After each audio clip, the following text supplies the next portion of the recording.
Steve, a massive 3 points on the road today against Carshalton. You must be delighted.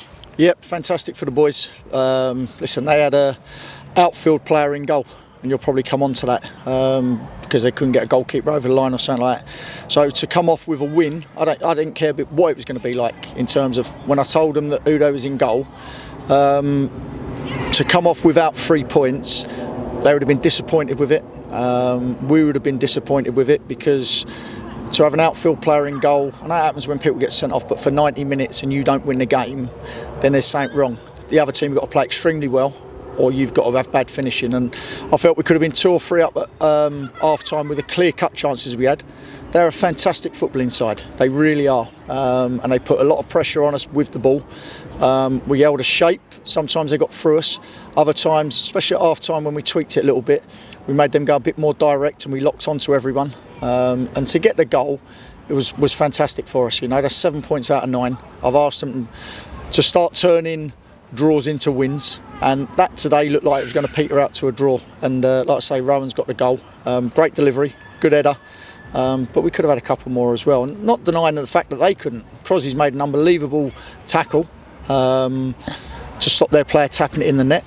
But overall, listen, however we get the points at the minute where we are in the league isn't important. It's just about getting the points. And today it's another 3 points, which we're happy with. You've mentioned they had an outfield player in goal, which they seem to use quite to their advantage. He came out with the ball and was passing it between the centre-backs. We stayed off. Was that the game plan? Yeah, because if you go jumping, they play round you. In the end, I think second half he kicked it longer more than he did in the first half, because we sat off and we'd make sure we marked the centre halves, let him keep coming forward, and then he's got to find a pass. It was going into midfield and bouncing back to him, or he was going longer and we was picking up them balls and picking up the seconds. So sometimes it's difficult to play against that, because as an outfield player in goal, you're normally better with your feet than the normal goalkeeper. But in general, that was our plan, just to let him have the ball. Not let the centre halves come into little spaces and off the back of us, not let their inverted fullback, especially from the left hand side, get in and get on the ball, which they've done a few times in the first half, and it caused us some problems. And like I say, Pete, Joe, they've got a fantastic side there that play good football, but I don't really think Sean's had more than 1 or 2 saves to make the whole game. So I alluded to it before the game and at half time that Arsenal played Munich on Wednesday. Bayern Munich had 78% possession, and then Arsenal went and scored off their first attack. So sometimes it ain't about what you do with the ball, it's your organisation off the ball, and that's something that we're getting better at. It's the moments when you can go and score, you need to score. Like I say, we had another couple of opportunities when he'd come on, he's run down the side and hit the side netting.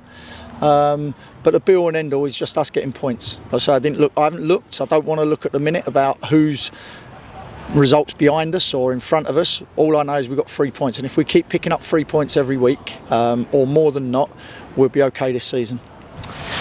Was today's performance a reflection of the progress the team has made in recent weeks? Yeah, 100%. I think that the back line really solid. I think Dan and Marv have got a great partnership in there at the minute. Chem's now back, but will be involved on Tuesday, which helps us as well.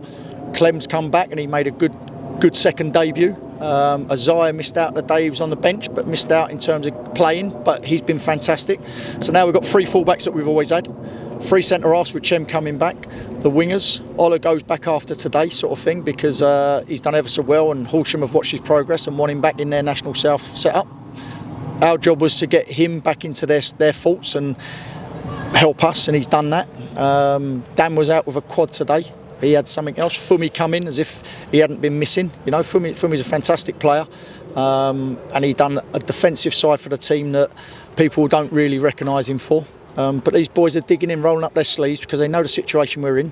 And there'll be a time where we can turn it around and free flow and get more crosses in and more 2v1s on the outside. But at the moment it's about just grinding results out, and we've done that. And like I say, I couldn't be more prouder than the lads. Well, you've mentioned a familiar face in the changing room again. Clem is back. How did that come about, and how much of an impact is that going to make to the team? Well, I hold my hands up. I had plans in the summer of certain things, and I made a mistake by letting Clem go, and I've told him this. Sometimes you've got to own it, and I've owned that one. And he went to Lewis, and the last few games he hasn't been playing. So I put the 7-dayer in.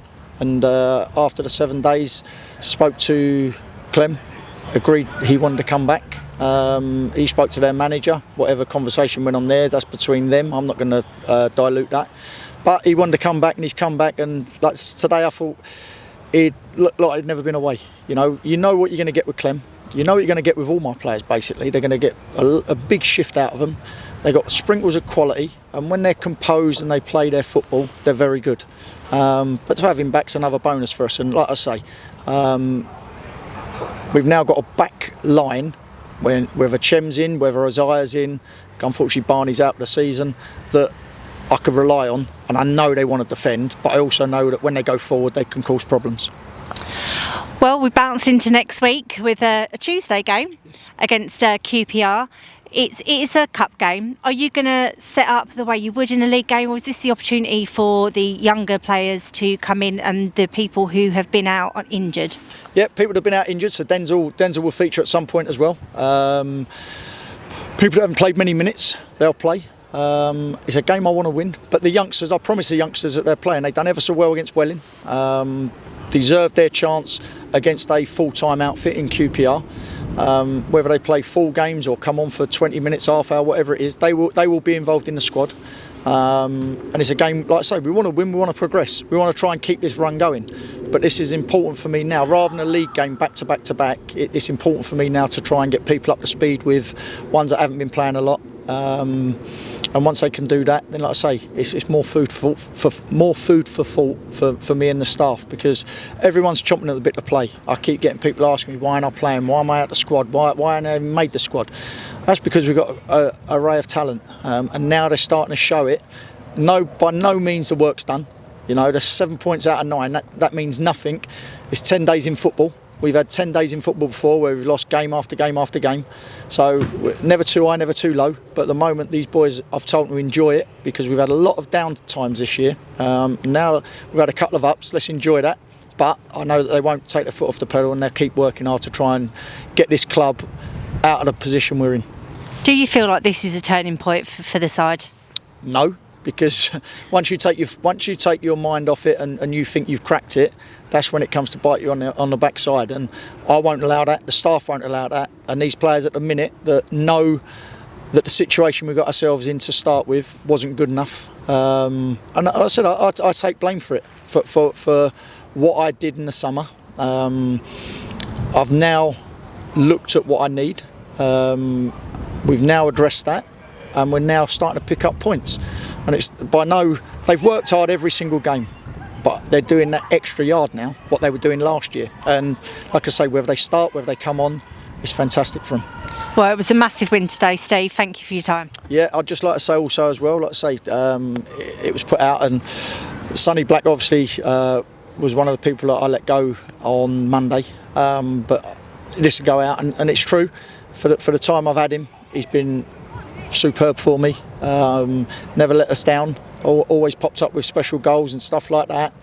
Always worked for the team. But like I say, I'd like to give him a huge thanks, because he's been good for me, and hopefully we've produced him with some good moments since we've been at the football club. So wherever he goes, whatever he does, I wish him all the best. And like I say, hopefully he gets back to see the fans at some point to say goodbye to them. Yeah, we will miss him, and good luck, Sonny. Thank you.